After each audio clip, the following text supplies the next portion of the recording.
Hey folks, this is Kalani. We have some big updates this week, including more huge class buffs coming with patch 10.2. There are some amazing new Druid moonkin forms with a crazy amount of customization. Crafted gear looks like it's getting nerfed yet again, and we have some data mining that may point towards patch 10.2 being the last major patch of the Dragonflight expansion, which could leave us with almost a year of no content afterwards. There's a lot to talk about, so let's break it all down. Now before we jump in, be sure to hit up that like button and subscribe so you never miss another video. Let's kick things off with this week's round of class changes. We have some huge class buffs coming and some interesting tweaks which may have a large impact on how powerful certain specs and classes end up being in the new season. To start with, Demon Hunters have a bunch of changes which really shake things up yet again. The talent trees are shifting around with talents changing location and new connections being made. There's a new talent revolving around Throw Glaive, Fodder to the Flame and Unleashed Power were both removed entirely, so forget everything about Spectral Sight and Fodder to the Flame I guess, and then there are a handful of changes to other abilities and class talents. For Havoc specifically, talents have moved around, some talents have been combined into choice nodes and others have been renamed. Initiative's crit bonus was reduced down to 10%, Fell Barrage now has a maximum duration of 8 seconds instead of being uncapped, the Fury cost was reduced and the damage was nerfed by 28.5%. The 2-set bonus was redesigned and the 4-set bonus has been updated.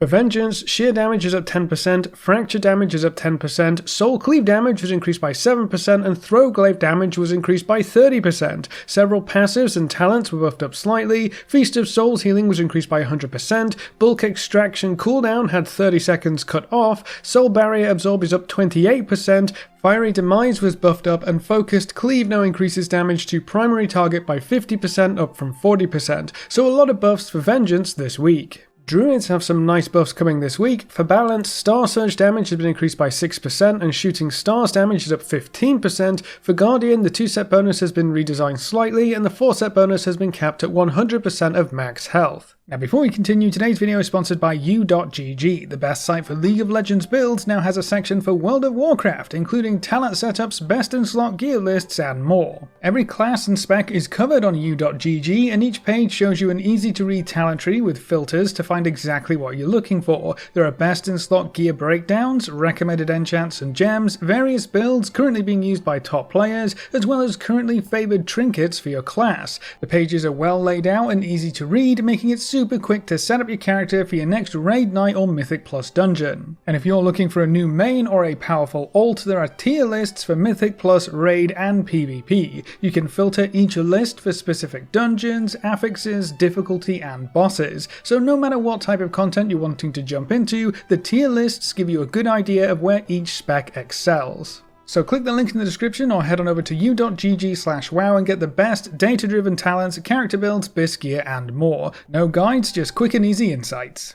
Now getting back to the video, augmentation evokers are changing yet again, and this may end up being one of the most important changes the spec has seen to date. Ebon Might is being soft capped at 2 stacks, so if a player already has 2 versions of Ebon Might, they won't be a priority target for any more. Ebon Might also won't apply to other augmentation evokers as often, and Prescience is being capped at 2 stacks, so you won't be able to put more than 2 Prescience buffs on the same target after these changes go through. So the whole stacking 4 augmentation evokers for max damage game plan may end up being a thing of the past. These changes don't mean taking more than 2 augmentation evokers will be bad in any large group setting, it's just that you won't be able to super stack your buffs on 1 or 2 targets to give them a massive advantage. They're forcing us to spread the buffs out a bit more, which should hopefully prevent augmentation evokers from getting too powerful. Prescience will also not prioritize augmentation evokers if you're free casting it. Shifting Sands will prefer an ally who doesn't already have Shifting Sands, spreading those buffs out further as well, and then the new 4-set bonus allows for overlapping stacks to better fit in with the new Prescience charges change.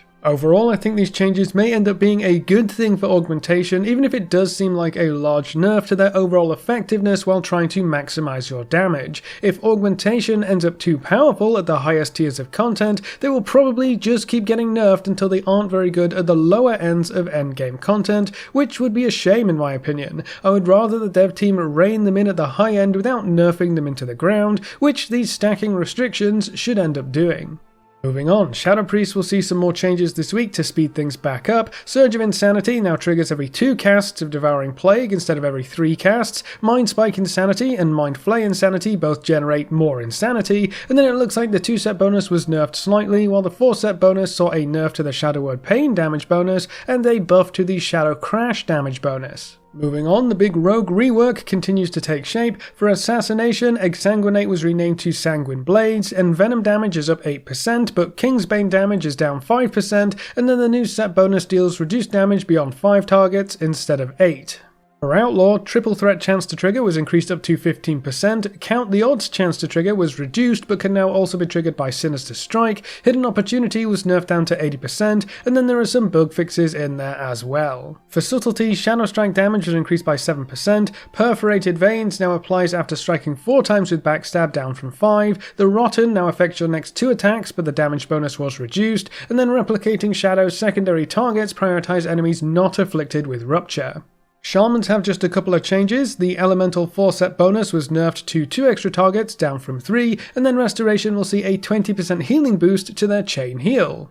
Warlocks have quite a few changes this week, mainly for Demonology again. Vile Fiend's Caustic Presence damage was reduced by 50%, Eye of Gul'dan and Pit Lords now benefit from Haste and Critical Strike chance, Pit Lord's Fell Seeker damage was increased by 30%, Doombrand deals less damage beyond 8 targets and no longer deals damage when dispelled, but had its damage increased by 150%, Doomfiend's Doombolt volley damage was increased by 150% as well, and the Immutable Hatred was redesigned. For Destruction, Summon Infernal damage is up 50%, and Shadowburn damage was increased by 15%, so lots of buffs coming through for Warlocks yet again. And then last but not least, Warriors have a couple of changes as well. For Arms, all of their ability damage has been increased by 6%, and then for Protection, the new 4-set bonus will now deal 100% of the remaining damage. Now remember, all of these changes are for patch 10.2 and Season 3, so we won't see them on live servers just yet. We're definitely getting closer though, and the expected release date of November 7th is just about a month away at this point, so we won't have too much longer to wait before we're all zooming through the new Emerald Dream Zone with all of these class changes in tow. Now there are some other balance changes which may be of interest to you. A lot of different crafting embellishments are getting nerfed quite considerably. So the Frostfire Belt, Fang Adornments, Slimy Expulsion Boots, Toxic Thorn Foot Wraps, Acidic Hailstone Treads, Magazine of Healing Darts, Playful Spirits First Set, Shadowflame Tempered Armor Patch, and Spore Colony Shoulder Guards, all of those effects were reduced by 35%. The Amice of the Blue damage was reduced by 30%, the Shadowflame Tempered Armor Patch self damage was increased by 33%, so you're gonna hurt yourself some more if you're using those, and then the Dreamwalker's Healing Potion and Potion of Withering Dreams Healing were both increased by 19%. So most of the more powerful and popular embellishments were nerfed quite badly. I'm not sure if the dev team are trying to shake up the crafting gear options to create more variety in which effects people decide to use, or just which effects are actually better, or if they just want to reduce the power level and impact of crafted gear as a whole. Crafted gear itself will be a bit less powerful in patch 10.2 when compared to other sources of gear, partly due to the crafted gear being a few item levels lower than usual when compared to different tiers of gear from Mythic Plus or Raid, but also partly because we can upgrade our other gear further than before in Season 3. Both the Heroic and the Myth upgrade tracks were extended, which when coupled with the lower item levels on crafted gear, create an even larger gap between crafted gear and more typical sources of gear.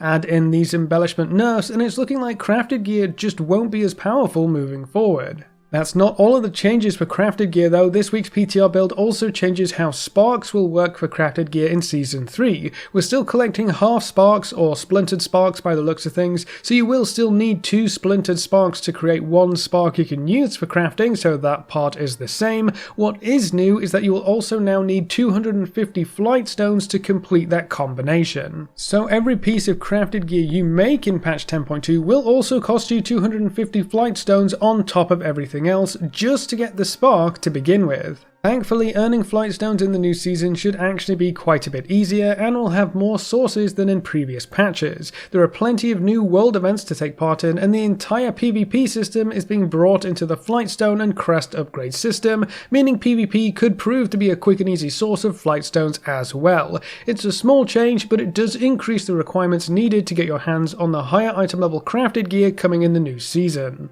Moving on, we also have some interesting data mining which may reveal how the new legendary axe is going to work in patch 10.2. 3 new items have been data mined with very similar names, and one of them even references the legendary axe directly. The attuned Sophic Vellum, the attuned Rune of Shadow Binding, and the attuned Glow Spore Grip might just be the required items to put together your new legendary axe. If this legendary works in a similar way as the Evoker legendary from Aberrus, you'll have a chance to get a quest item that starts the legendary questline when killing Farak. You'll do a little bit of legwork, collect these items, and piece it all together to form your actual legendary that you can use. The Evoker quest pieces were a bit expensive to collect, so I will bet that the legendary axe quest items are no different. They're also going to require several different professions by the looks of things, including leatherworking, enchanting, and inscription. The attuned Rune of Shadow Binding also has some interesting flavor text that could point towards a special effect for the legendary itself, a powerful rune that strengthens as it's damaged, so we could potentially see some power boosts from the legendary depending on your health pool, but we don't have any specifics to look at just yet. Hopefully we'll get to see the actual legendary sometime soon. Now there is something else that we might get from felling Farak in the new raid which could be quite interesting, another mount. Now that's not really anything new or exciting, the last boss dropping a mount, whoop-de-doo, right? Well, it could be more important than you think. We were expecting a few different rewards from Farak on multiple difficulties, but what is significant about this mount reward in particular is that it comes from killing the boss on heroic mode. It's an ahead of the curve mount, so it's guaranteed when you kill the boss on heroic mode for the first time. We've seen this kind of reward in several expansions and several raids already, but the most important point here is that it usually happens for the last boss of the last raid of an expansion. Bosses like the Jailer in the Sepulchre of the First Ones or N'Zoth back in Ny'alotha, they each had a mount reward tied to the Ahead of the Curve achievement. So does that mean Emir Drasil is going to be the last raid of Dragonflight? That would mean patch 10.2 is the last major patch of this expansion. I doubt we would get a major patch without another raid, right?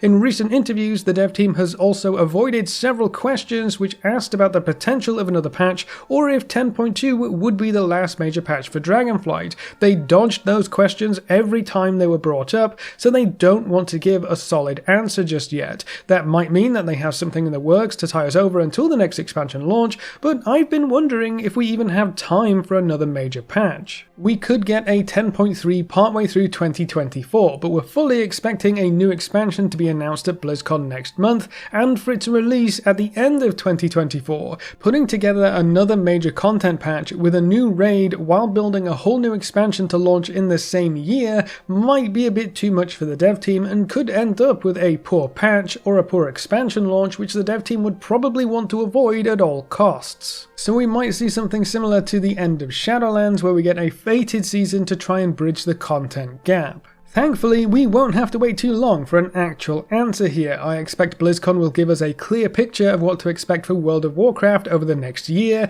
but what do you think? Could 10.2 be the last major patch for Dragonflight? Wouldn't that leave us with too long of a content drought between now and a new expansion launch? Let me know what you think in the comments below. And then to round out this video, this latest PTR build also included some new customization options for moonkin forms, and if the available data mining is anything to go by, we are gonna have a crazy number of options here. This works a little bit on the PTR right now, so you can see some of the new options and variations, but we don't actually have a list of available things to change, we just have a randomizer button, which is kind of fun in its own right, but I was curious just how many options we're going to see for moonkins in 10.2. According to Wowhead data mining, we should see the following categories: decorations, whiskers, feather color, horn and beak color, horns, decoration color, effects style, effects color, eyebrows, feathers, and beak. That is a lot of different bits and bobs to play around with, and each category will have plenty of different options for us to collect and use.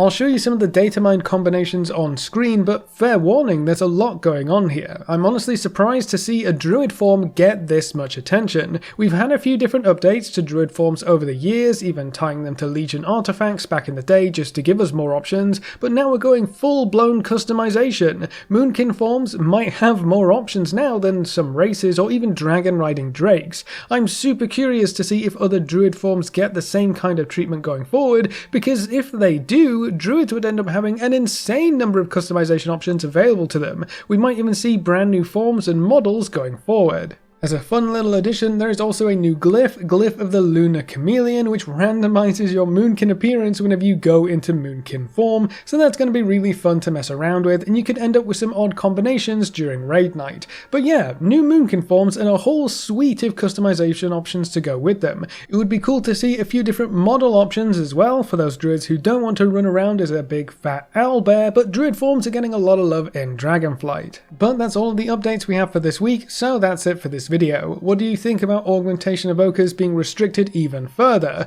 Do you think the legendary Axe questline will be just a repeat of the evoker legendary from Aberrus? And do you think patch 10.2 will be our last major patch of the Dragonflight expansion? Leave all your thoughts in the comment section below. A big thank you to all of our supporters over on Patreon and to all of our members here on YouTube. You can see the names floating by on screen. If you'd like to add your name to the end of every video with a special shout out at the start of the next video, you can find links in the description of the Patreon and click the join button just below this video. And if you want to see more videos like this, make sure to subscribe and ring that notification bell so you never miss another video. Thanks for watching folks, good luck and have fun, and as always I'll see you next time.